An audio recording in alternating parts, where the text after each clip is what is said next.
Assalamualaikum warahmatullahi wabarakatuh. Anak-anak, hari ini kita akan melanjutkan materi yang kemarin, yaitu tentang struktur lahan. Wilayah Indonesia yang membentang luas memiliki wilayah daratan yang berbeda dalam struktur atau susunan tanahnya. Adapun jenis-jenis tanah yang kita jumpai di Indonesia antara lain, yang pertama adalah tanah humus. Tanah humus terbentuk dari lapukan daun dan batang pohon di hutan hujan tropis yang lebat. Tanah ini sangat subur karena mengandung banyak unsur hara. Berada di atas lapisan tanah sehingga mudah hilang terbawa oleh arus air. Yang kedua adalah tanah pasir. Tanah ini terbentuk dari batuan beku dan batuan sedimen yang memiliki butir kasar dan berkerikil. Tanah ini sedikit unsur hara sehingga kurang baik untuk pertanian.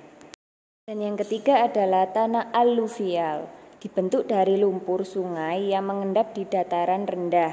Tanah ini memiliki sifat subur sehingga cocok untuk lahan pertanian. Yang keempat adalah tanah pozolit. Tanah ini subur, umumnya berada di pegunungan dengan curah hujannya tinggi dan bersuhu rendah atau dingin. Yang kelima, tanah vulkanik, terbentuk dari lapukan materi letusan gunung api. Tanah ini banyak mengandung unsur hara sehingga sangat subur. Keenam, tanah laterit. Tanah ini tidak subur karena unsur haranya telah hilang terbawa oleh air hujan. Tanah ini banyak terdapat pada daerah yang curah hujannya tinggi. Yang ketujuh, tanah mediteran, disebut juga tanah kapur, sifatnya tidak subur. Tanah ini terbentuk dari pelapukan batuan kapur. Dan yang terakhir adalah tanah gambut atau organosol. Tanah ini terbentuk dari pelapukan tumbuhan rawa. Tanah ini kurang subur untuk bercocok tanam.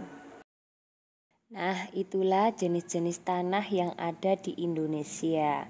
Dapat disimpulkan bahwa tanah yang subur antara lain tanah humus, tanah aluvial, tanah pozolit, dan tanah vulkanik. Sedangkan tanah yang kurang baik untuk bercocok tanam yaitu tanah pasir dan tanah gambut atau organosol. Dan tanah yang tidak subur adalah tanah laterit dan tanah mediteran. C. Menjaga lahan. Lalu bagaimana cara menjaga lahan? Indonesia sejak dulu dikenal sebagai Zamrud Khatulistiwa karena tanah yang subur dan hutan hujan tropisnya yang lebat. Kekayaan alam yang melimpah harus kita jaga dan kita manfaatkan sebaik-baiknya sehingga dapat dinikmati oleh generasi berikutnya. Sehingga perlu adanya pengelolaan yang bijaksana dan terencana baik jangka panjang maupun jangka pendek. Dengan cara bagaimana ya? Ya, dengan cara konservasi. Apa itu konservasi? Konservasi adalah berasal dari bahasa Inggris conservation yang berarti pengawetan, pelestarian, atau perlindungan. Sehingga konservasi dapat diartikan sebagai upaya memelihara sumber daya alam yang kita punya secara bijaksana.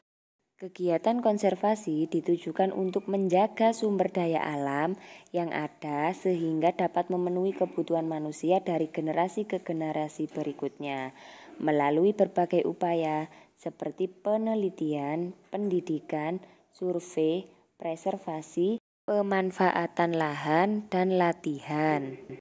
Tujuan konservasi telah diatur dalam Undang-Undang Nomor 5 Tahun 1990.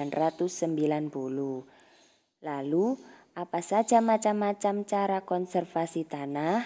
Yang pertama adalah konservasi tanah secara vegetatif atau biologi.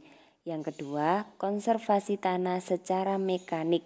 Dan yang ketiga, konservasi tanah secara kimia. Lalu, apa perbedaan dari macam-macam cara konservasi tanah tersebut?